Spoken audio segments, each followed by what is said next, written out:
I mean, just an incredible battle here throughout the day. I think a lot of teams could have ended that thing, maybe 12-6 there in the ninth, and our guys, the fight, and multiple guys contributing to get the ball to, or get the at bat to Will Butcher.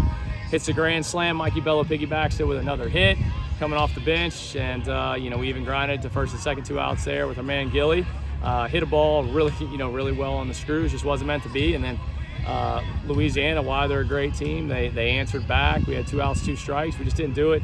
Story of the game, and you can go through a lot of things. We had 2 outs, 2 strikes multiple times, and we've been really good at that. The previous 6 to 7 games, we weren't today. 11 of the 14 runs went there. Those are the type of things that obviously as a pitching guy infuriate me.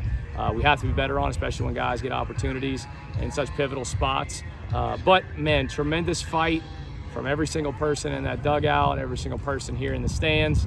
I think while a loss really sucks, there's no way to sugarcoat that.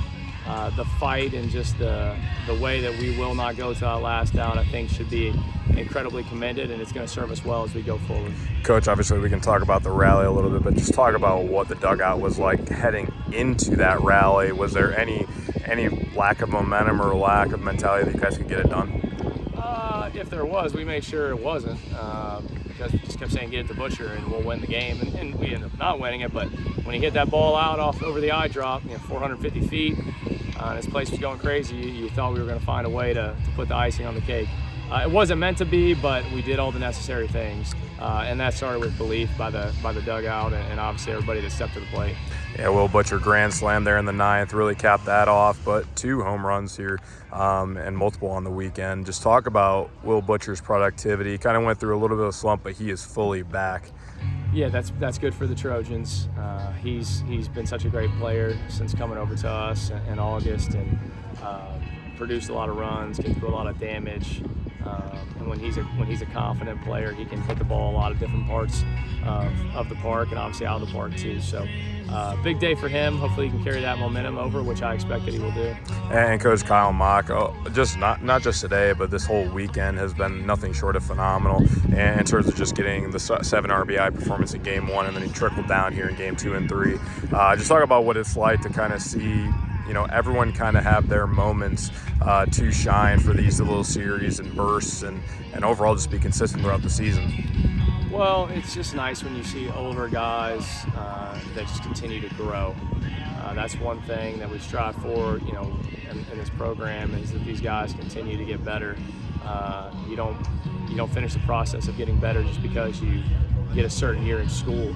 Your job's to get better till the day that they have to rip the jersey off you, and that's a big part of our mentality. And when you watch a guy like Kyle Mock doing what he's doing, when he knows that we got about hopefully a month and a half of baseball left, it's exciting, because those kind of teams that have those kind of kids can be very scary.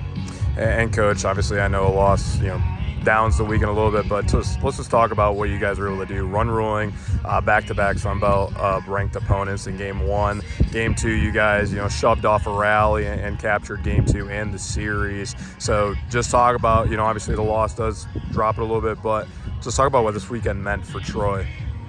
I mean, this is what I think we've been building this thing into a crescendo, and I think people got to see this on a national audience this week. I hope they were on national audience. Certainly felt that way on my phone.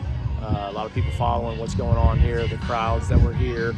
Our work is far from done, regardless of the next couple of days. There's going to be a lot of fanfare in a multitude of ways for this team.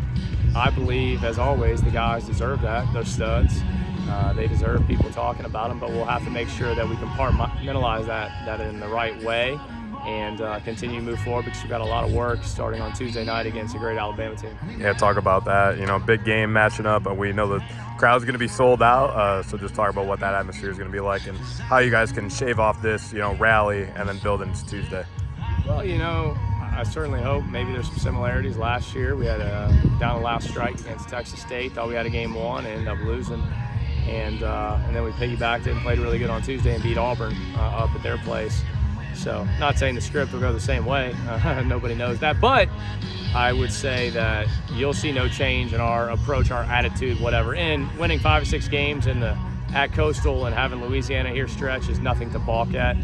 we're incredibly greedy as coaches, players, everyone that's in our building. We expect to win every game. We didn't, but we'll rinse up and prepare tomorrow, and then be ready to go on Tuesday night. I know that.